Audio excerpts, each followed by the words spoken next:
the assault on honest debate. You know we'll have honest debate here, my friend. There you go. All right, now, you got to tell me what you think of this headline in something called the Daily Caller. Quote, poll, Romney leads New Hampshire, Huntsman third, Perry fourth. Now, do they know how to count? Why would they omit saying who was in second?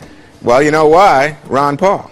But is there a media bias against him? Just from the media's point of view, isn't he good for the media because he challenges Republican orthodoxy and causes debate and generates and stimulates the discussion about ideas that the other Republicans don't want to talk about? Well, that's right. And it's because the other Republicans don't want to talk about it. It's because he is such an extraordinary candidate that the mainstream media doesn't pay attention. They don't believe that Ron Paul, with his libertarian bent, could actually be the GOP nominee. To the contrary, every time Ron Paul comes out, attracts huge crowds, gets numbers that are sufficient in the polls to say this could be your Republican nominee, there's a base of Republicans, but especially the mainstream media, that refuse to acknowledge. It's like he's standing in front of them and they say, I don't believe it. Don't believe it, not credible. I'm going to rub my eyes and see if I can. Oh, he's still there? Yeah, but who's first, who's third? Is it a rejection of what he believes in? Is it just a perception that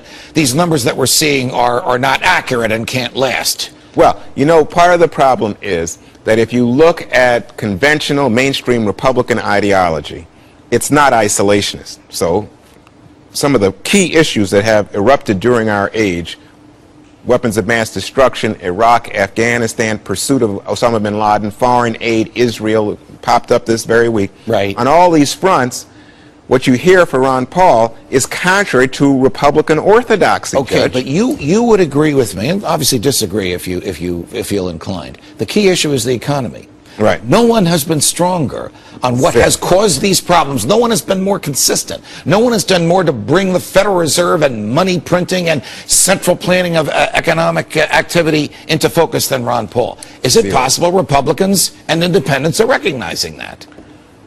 No, they're not recognizing it yet. And again, you know, what strikes me about this is I think Ron Paul is the father of the Tea Party, and in large part because of his criticism of U.S. economic policy and printing money, you know, willy-nilly, and saying that we are, in fact, out of control and we need to get back into some kind of very hard basis for currency. This is all Ron Paul. Okay. And saying spending is out of control and taxation is too much, and he's been back and forth with Perry in this debate and others about this issue. So here's what we know.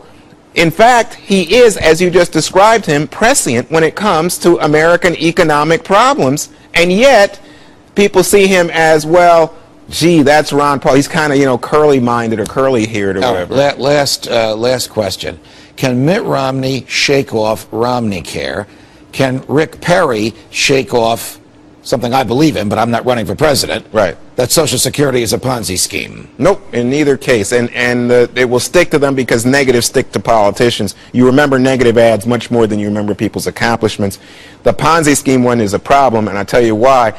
I don't know exactly why you agree with it, because there's nothing illegal about Social Security. But the Ponzi scheme one resonates with a lot of conservative Republicans. The Romney Care doesn't resonate with any conservative Republicans. Right, but health care as an issue resonates with independents, and so he can argue, you know what, once I get through this primary process, I can say I care about this issue. That does have some positives to it, but not many in an age when it's overwhelming. Republicans condemn Obamacare. Too late for Sarah Palin or Chris Christie, or not quite too late Not yet? quite yet, although the numbers are overwhelming. People don't want, Republicans I'm talking about, because that's who, this is a Republican contest. Republicans don't want Palin, and Republicans are salivating, Judge, at the idea that Chris Christie might come in today. They still want him. Yeah, because the numbers, and after Perry first came in, oh yeah, we're satisfied with the field.